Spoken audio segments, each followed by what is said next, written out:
जय श्री राम दोस्तों, सुस्वागतम। दोस्तों आज का वीडियो में हम डिस्कस करने वाले हैं मेट्रोनिडाज़ोल टैबलेट के बारे में।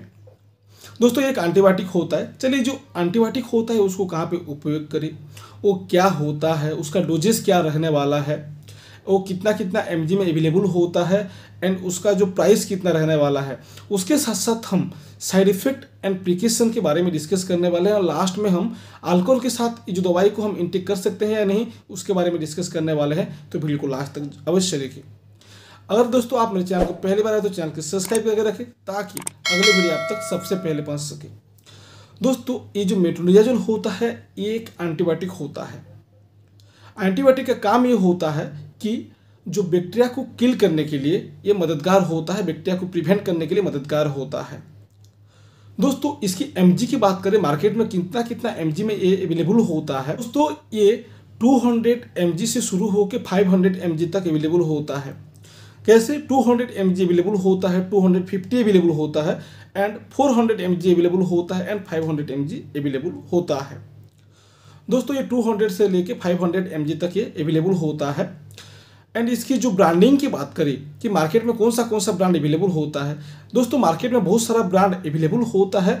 जो प्राइवेट कंपनी होता है, फार्मास्यूटिकल कंपनी होता है, उन्हीं की तरफ से ये नेमिंग दिया जाता है। बट जो मूल मेडिसिन होता है, मूल नेम जो होता है वो मेट्रोनिडाज़ोल होता है हर एक दवाई के अंदर। अगर आप कोई भी ब्रांड का ले रहे हो और उसमें मेट्रोनिडाज़ोल है तो वही असर करेगा जो प्लेन या जेनेरिक मेट्रोनिडाज़ोल असर करता है। दोस्तों उसके बाद उसकी प्राइस की बात करें कि मार्केट में कितना कितना प्राइस में ये अवेलेबल हो जाता है। दोस्तों पर टैबलेट की बात करें कि ये 2 से 3 MRP में अवेलेबल हो जाता है, 2 से 3 रुपया में ये अवेलेबल हो जाता है मार्केट में। ये एक सस्ता मेडिसिन होता है, हर एक जो मरीज होते हैं वो ईजिली इसको यूज कर सकते हैं। एंड दोस्तों उसके यूजेस के बारे में समझते हैं कि इसको हम कौन सा केस में यूज कर सकते हैं। दोस्तों इसको ज़्यादातर महिलाओं की जो बीमारी होता है, महिलाओं के केस में इसको यूज किया जाता है। जैसे कि बैक्टीरियल वेजिनोसिस, अगर किसी भी पेशेंट का या किसी भी जो महिलाओं का वेजिना में अगर बैक्टीरिया का इन्फेक्शन हो जाता है तो उसमें क्या होता है कि कुछ व्हाइट या ग्रे कलर का कुछ लिक्विड फॉर्मेशन होता है, लिक्विड निकलने जैसे महसूस होता है, निकलता भी है। तो उसी केस में क्या बैक्टीरिया का इन्फेक्शन होता है, तो उसी केस में भी इसको प्रेस्क्राइब किया जाता है। उसके बाद पेल्विक इंफ्लेमेटरी डिजीज।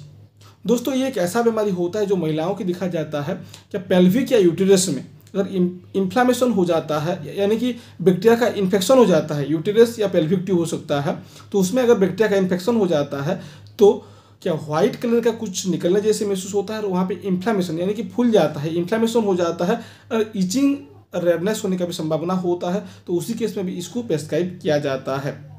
उसके बाद इसको यूज किया जाता है ट्राइकोमोनियासिस। दोस्तों जो ट्राइकोमोनियासिस होता है ये जो यूटेरस होता है उसकी जो आउटसाइड में कुछ इचिंग या रेडनेस यानी कि खुजन जैसे महसूस होगा या वहाँ पे लाल पड़ जाएगा, तो उसी केस में भी इसको यूज किया जाता है। ये इनसाइड भी हो सकता है एंड आउटसाइड भी हो सकता है। ज़्यादा अगर लिक्विड फॉर्मेशन होता है, वेजिनल लिक्विड जो फॉर्मेशन होता है, तो उसी केस में भी आप अगर उसको अच्छे से साफ नहीं कर रहे हैं तो उसी केस में भी ये दिखने का संभावना होता है। तो ये जो दवाई को उसी केस में भी प्रेस्क्राइब किया जाता है। दोस्तों उसके बाद उसकी यूजेस कहाँ पे किया जाता है, जो पुरुषों और महिलाओं में दोनों के केस में यूज किया जाता है। दोस्तों इसको यूज किया जाता है लंग्स डिजीज में, यानी कि लंग्स इन्फेक्शन जिसको बोला जाता है निमोनिया में भी इसको यूज कर सकते हैं। अगर लंग्स में अगर बैक्टीरिया का इन्फेक्शन हो जाता है तो उसी केस में भी आप इसको यूज कर सकते हैं। उसके बाद दोस्तों आप इसको यूज कर सकते हैं स्टोमाक इन्फेक्शन में। किसी भी पेशेंट का अगर एसिड का सिक्रेशन ज़्यादा हो जाता है और वही स्टोमाक में क्या होता है कि बैक्टीरिया का जो एंट्री हो जाता है तो बैक्टीरिया का इन्फेक्शन होने का संभावना होता है। तो उसी केस में भी स्टोमाक इन्फेक्शन में भी आप इसको यूज कर सकते हैं। इंटेस्टाइनल इन्फेक्शन में भी यूज कर सकते हैं।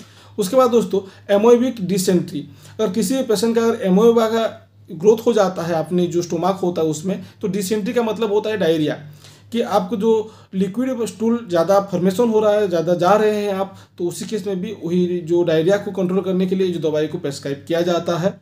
एंड दोस्तों एक्स्ट्रा इंटेस्टाइनल इन्फेक्शन, यानी कि इंटेस्टाइन के बाहर में भी, आउटसाइड में भी अगर बैक्टीरिया का ग्रोथ होता है तो वहाँ पे इन्फेक्शन होगा, तो उसी केस में भी जो दवाई को प्रेस्क्राइब किया जाता है।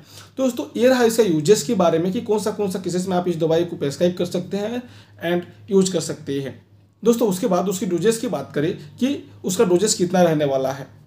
दोस्तों आप अगर 15 ईयर्स से नीचे हैं, यानी कि जो 15 से कम उम्र के जो लड़के या लड़की जो भी होते हैं वो 200 mg से 250 mg तक ही उसका इंटेक करें दिन में 2 बार खाना खाने के बाद। और कोई भी अडल्ट पर्सन होते हैं 18+ जो भी पर्सन होते हैं, वो लड़का भी हो सकती है लड़कियां भी हो सकती हैं, तो उन लोग 400 से 500 mg तक इसको इंटेक करें जो खाना खाने के बाद दिन में 2 बार।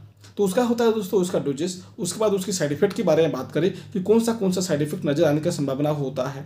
ऐसे तो कोई भी साइड इफेक्ट नज़र नहीं आता है हर एक पर्सन को, बट आता है तो कौन सा आ सकता है दोस्तों। नाउजिया होने का संभावना होता है, वोमिटिंग होने का संभावना होता है, स्टोमक पेन होने का संभावना होता है, एंड स्वेटिंग होने का संभावना होता है। दोस्तों इन सारे कुछ साइड इफेक्ट नज़र आने का दिखाई दे सकता है, बट जो ये साइड इफेक्ट होता है कुछ समय के बाद डिसअपियर हो जाता है। अगर दोस्तों डिसअपियर होता है तो सही बात है, अगर डिसअपियर नहीं होता है तो अपने डॉक्टर को जरूर कंसल्ट करें। दोस्तों उसके बाद उसकी प्रिकॉशन की बात करें कि कौन सा सावधानी बरतना जरूरी होता है जो दवाई को लेते वक्त। दोस्तों आप अगर पहले से कोई भी दवाई इंटेक कर रहे हैं तो अपने डॉक्टर को जरूर बताएं इसके बारे में कि आप वही दवाई को इंटेक कर रहे हैं, क्योंकि ड्रग इंटरेक्शन होने का भी संभावना होता है। दोस्तों सेकंड होता है आप अगर प्रेगनेंसी या ब्रेस्ट फीडिंग करवा रहे हैं अपने बेबी को तो अपने डॉक्टर को जरूर बताएं इसके बारे में, ताकि उसका कुछ दुष्प्रभाव ना पड़े। और अपने मन मर्जी से ये जो दवाई को यूज ना करें आप अगर प्रेगनेंसी या ब्रेस्ट फीडिंग करवा रहे हैं। दोस्तों कोई भी किडनी लीवर या जो हार्ट का जो पेशेंट होते हैं वो लोग ये दवाई के साथ साथ कोई भी दवाई आप अगर यूज कर रहे हैं तो अपने डॉक्टर को जरूर कंसल्ट करें, उसके बाद यूज करें। दोस्तों लास्ट होता है क्या हम इसको अल्कोहल के साथ इंटेक कर सकते हैं। दोस्तों नहीं, इसको आप अल्कोहल के साथ इंटेक नहीं कर सकते। दोस्तों ये रहा इसकी कुछ प्रिकॉशन के बारे में। एंड एक स्पेशल प्रिकॉशन होता है दोस्तों कि कोई भी दवाई अपने मन मर्जी से यूज ना करें। कोई भी दवाई यूज करने से पहले अपने डॉक्टर या नियरेस्ट फार्मासिस्ट को कंसल्ट करने के बाद यूज करें। दोस्तों हमारा वीडियो का एक ही मतलब होता है कि आपको मेडिसिन के बारे में अच्छे से जानकारी मिल सके। हम कहीं से भी कैसे भी प्रोत्साहित नहीं करते हैं कि हमारा वीडियो को देख के आप मेडिसिन का इंटेक करें। कोई व्यक्ति ऐसा कर रहे हैं ऐसा करवा रहे हैं तो उसकी जिम्मेदारी खुद ले सकते हैं। दोस्तों वीडियो अगर आपको इन्फॉर्मेटिव लगा हो तो वीडियो को लाइक कर देना, चैनल को सब्सक्राइब कर देना और बेल आइकन बटन को दबाना मत भूलना। मिलते हैं फिर नेक्स्ट वीडियो में, तब तक के लिए खुश रहे, मस्त रहे, स्वस्थ रहे, बोलते रहे जय महाकाल।